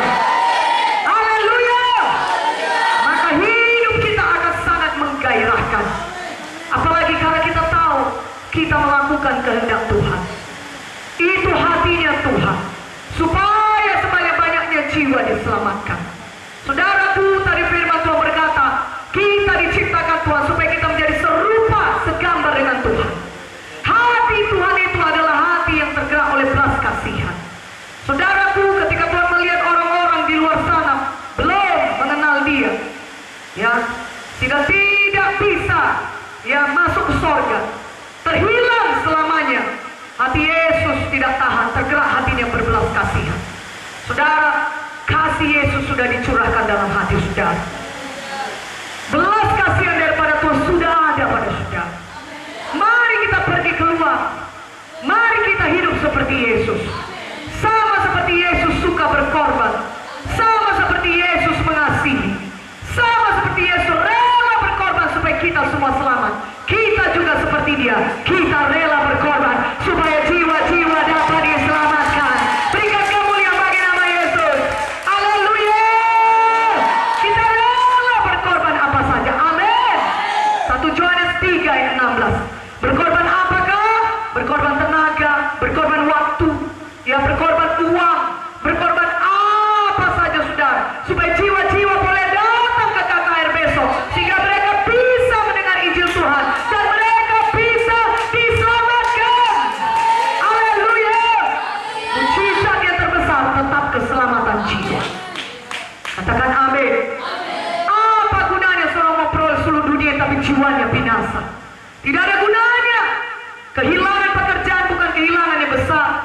Saudara berkata kehilangan kesehatan lah, itu kehilangan yang lebih besar daripada pekerjaan. Kalau kita nggak punya uang masih bisa kita cari uang. Tapi kalau kita tidak lagi bisa sembuh, uang mau kita berikan pun kita tidak bisa sembuh. Oh saudaraku, saudara kita akan menjadi sangat sedih sekali. Kita akan berusaha supaya kita bisa sembuh. Tapi saudaraku, itu bukan juga kehilangan yang terbesar. Kehilangan yang terbesar adalah kehilangan jiwa kita selama-lamanya di neraka, saudaraku. Seperti kata Ibu Munteta, tidak bisa dibalikkan. Kalau setiap orang hanya ditentukan untuk mati sekali saja dan sesudah itu dihakimi. Dan mereka yang tidak percaya kepada Yesus, apabila mereka meninggal dunia, oh saudara, mereka tidak bisa masuk ke sorga. Sebab tanpa penumpahan darah tidak ada pengampunan. Seseorang harus percaya kepada korban Yesus di kayu salib, harus percaya darah Yesus menyucikan dia, sehingga dia baru bisa beroleh keselamatan. Karena dia percaya darah Yesus menyucikan dia dari segala dosa-dosanya. Haleluya. Karena itu beritakan mengenai Yesus yang sudah mati bagi manusia. Katakan amin. Beritakan mengenai kasih Yesus yang besar, bahwasanya Yesus sendiri berkorban supaya manusia dapat diselamatkan. Manusia tidak perlu melakukan apapun untuk diselamatkan. Mereka hanya perlu menerima anugerah keselamatan itu dengan percaya kepada Tuhan Yesus. Karena keselamatan itu anugerah, itu adalah hadiah. Memang benar upah dosa mau, tetapi karunia Allah, hadiah daripada Tuhan adalah hidup yang kekal dalam Kristus Yesus. Amin. Beritakan kepada supaya banyaknya orang, ada hadiah bagimu kawan, ada karunia Allah bagimu kawan, ada hadiah yang kekal bagimu. Engkau tidak perlu berbuat apapun untuk menerima hidup yang kekal, hanya perlu menerima saja. Seperti ada orang kalau memberi hadiah kepada saudara, saudara tidak perlu yang berbuat apapun. Saudara, namanya hadiah itu diberikan saja kepada saudara. Katakan amin. Saudara hanya perlu menerimanya. Karena itu kita perintahkan kepada orang di luar bahwasanya mereka hanya perlu menerima Tuhan Yesus, maka mereka diselamatkan. Katakan amin. Dan mereka diangkat menjadi anak-anak Bapa di sorga. Saudara, satu berkat yang besar, satu mujizat yang terbesar. Saudara, kalau saudara bawa uang kepada orang lain, memang itu memberkati dia. Saudaraku yang kekasih dalam nama Yesus, kalau saudara bawa pun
aminnya?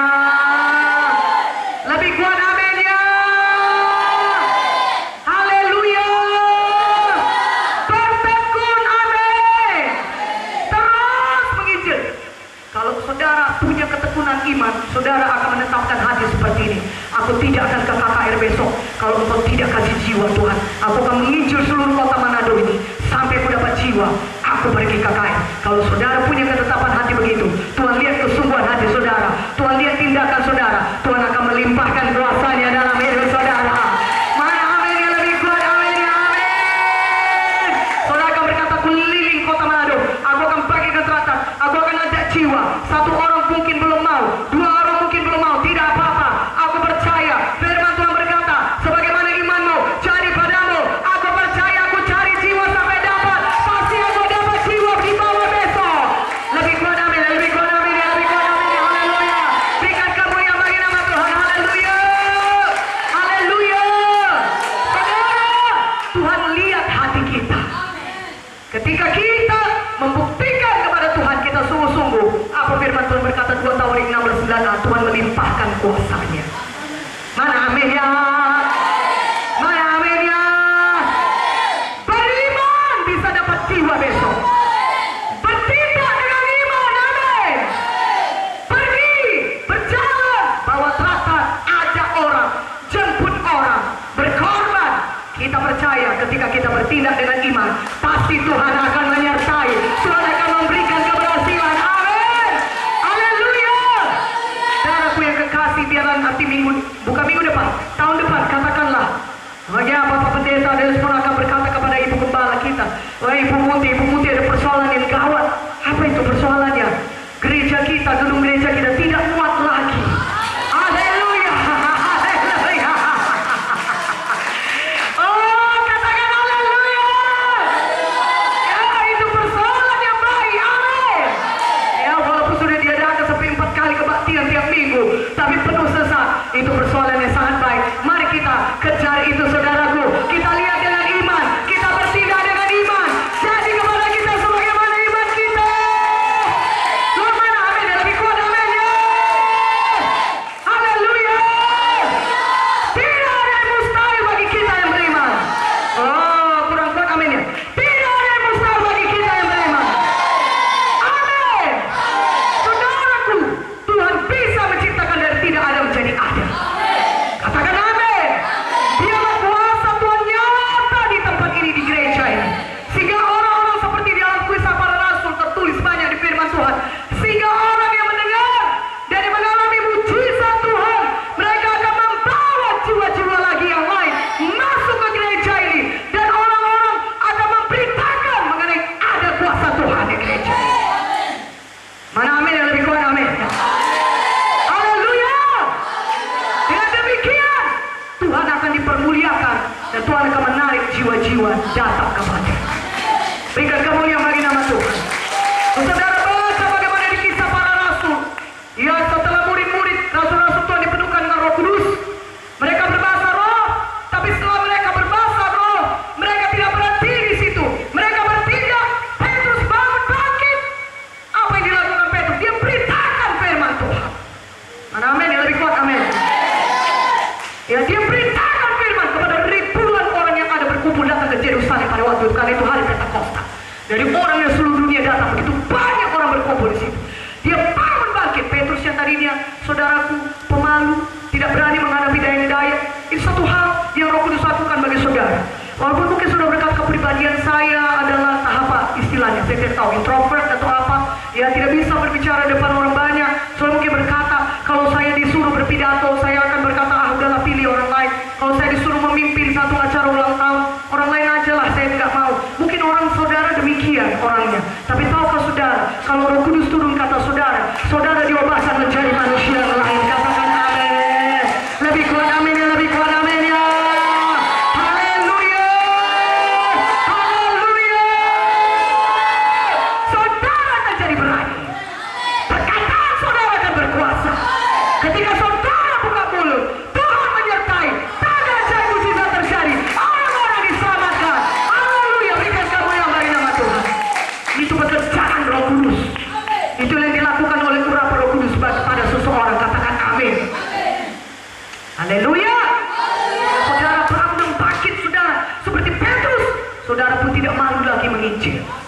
Saudara tidak malu lagi berkata-kata. Dan setiap patah perkataan saudara adalah perkataan yang berkuasa. Dan saudara mengucapkan firman Tuhan yang dapat membawa orang kepada keselamatan. Haleluya. Nyatakan kuasa Tuhan, saudara. Beritakan Injil. Perkataan kita berubah karena kita penuh dengan Roh Kudus. Kita menjadi orang yang berani. Oh, Petrus saudaraku berdiri di depan mahkamah agama. Karena setelah mereka berkorban demikian ribuan orang selamatkan, dituliskan Kisah 2 ayat 41, 3.000 orang pada hari itu juga diselamatkan dan dibaptis. Saudaraku, itu lebih daripada berapa gereja? 3.000 orang, ribuan orang dalam satu hal. Dan firman Tuhan berkata Yohanes 14 ayat 12, barang siapa yang percaya kepadaku, ia akan melakukan juga pekerjaan yang aku lakukan, bahkan pekerjaan yang lebih besar daripada yang aku lakukan. Mana tepuk tangannya bagi Yesus? Haleluya. Haleluya. Jadi kitalah orangnya. Siapa sih orang percaya? Angkat tangannya. Firman Tuhan berkata barang siapa yang percaya kepada Yesus, ia bukan hanya melakukan apa yang telah Yesus lakukan. Tuhan Yesus meletakkan tangan orang sakit sembuh. Saudara juga bisa melakukannya. Tahukah saudara ketika itu terjadi 3.000 orang bertobat, besoknya 5.000, dan terus bertambah jumlah orang selamatkan. Itu pekerjaan yang jauh lebih besar daripada yang Tuhan Yesus lakukan. Mana amin? Lebih kuat aminnya. Tuhan mau itu terjadi lewat hidup saudara. Punya visi besar daripada Tuhan. Panggilan Tuhan ada pada saudara. Tuhan memanggil saudara untuk menggenapi rencananya dalam hidup saudara. Masing-masing kita punya kuasa Tuhan. Saudara, Tuhan Roh Kudus sudah ada pada saudara. Roh Kudus bukan hanya pada pendeta-pendeta, tapi bagi setiap orang percaya. Tanda-tanda orang percaya dalam Markus 16, saudaraku, 16, 17, 18. Itu tanda orang percaya, tanda saudara. Saudara melayani harus ada tanda-tanda demikian mengikuti saudara. Biar ketika saudara pergi keluar sana, jangan takut numpang tangan bagi orang sakit. Jangan takut bawa orang sakit kemari. Besok bawa orang sakit sebanyak-banyaknya kemari, supaya mereka disembuhkan Tuhan. Haleluya. Katakan mereka daripada saudara. Haleluya. Haleluya. Saudara hanya tinggal mempraktekkannya saja. Dan ketika saudara bergerak, Tuhan berkata, barang siapa yang setia perkara kecil, aku berikan perkara yang lebih besar. Berikan kemuliaan bagi nama Tuhan. Setialah bawa jiwa besok. Amin. Bagi traktat, jemput jiwa. Ya, doakan dia, letakkan tangan yang saudara sakit. Kalau masih bisa berbicara kepada satu orang dulu saudara bicara. Setiap perkara kecil, Tuhan berikan perkara lebih besar. Amin. Saudara bagi traktat, mungkin saudara belum bisa langsung altar call, kan perdamaikan dia. Atau saudara belum bisa berkhotbah seperti pendeta berkhotbah. Tidak perlu saudara. Tuhan lihat hati saudara. Tuhan lihat kesetiaan saudara. Kalau saudara setia terus perkara kecil, Tuhan berikan perkara lebih besar kepada saudara. Haleluya. Kalau saudara setia lagi perkara tersebut, Tuhan berikan lebih besar lagi. Katakan amin. Semua dimulai ada awalnya. Katakan amin. Pak Munte melayani saudara dari nol. Dari sidang Tuhan tidak ada di desa-desa sana. Tidak ada, nol, zero. Tidak ada jiwa siapapun. Tidak ada mendukung dia. Tidak ada uangnya. Saudaraku, tidak ada gelarnya. Tapi dia pergi dengan kuasa Tuhan. Dia pergi dengan kuasa Roh Kudus. Dia melayani, dia bergantung sepenuhnya kepada Tuhan. Dia tidak bergantung kepada pikiran manusiawinya, dia tidak bergantung kepada manusia, tapi dia sepenuhnya bergantung kepada kuasa Tuhan. Mungkin orang lihat saudara, entah apa tanggapannya mengenai saudara, tetapi yang di dalam sini Roh Kudus lebih besar daripada roh apapun yang ada dalam dunia ini. Katakan haleluya. Haleluya. Kalau Tuhan menyertai saudara, tidak ada yang dapat melawan saudara. Pergi bersama dengan Yesus akan membawa keberhasilan kepada saudara. Haleluya. Amin. Ketika saudara bawa berita Injil, itu adalah mujizat terbesar yang sedang saudara bagikan kepada orang lain. Tidak ada berkat yang lebih besar daripada itu. Katakan amin. Haleluya. Amin.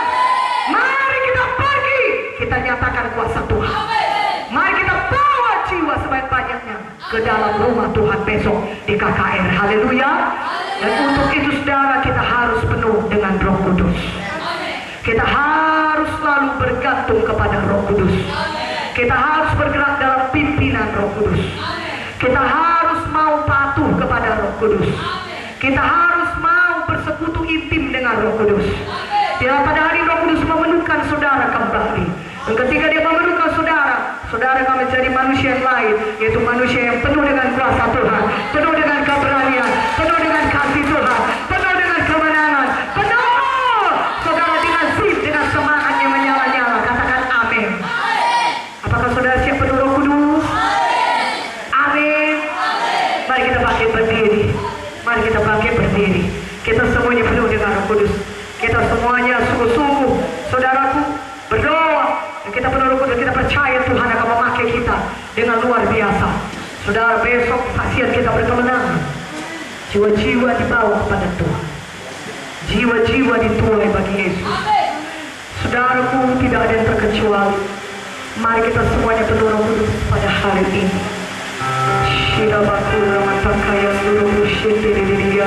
Mari kita maju ke depan saja. Mari, jangan jauh-jauh. Mari kita ke depan saja semuanya. Supaya kita maju ke depan. Mari saudaraku. Angkatlah tangan saudara. Katakan Roh Kudus kau hadir di sini.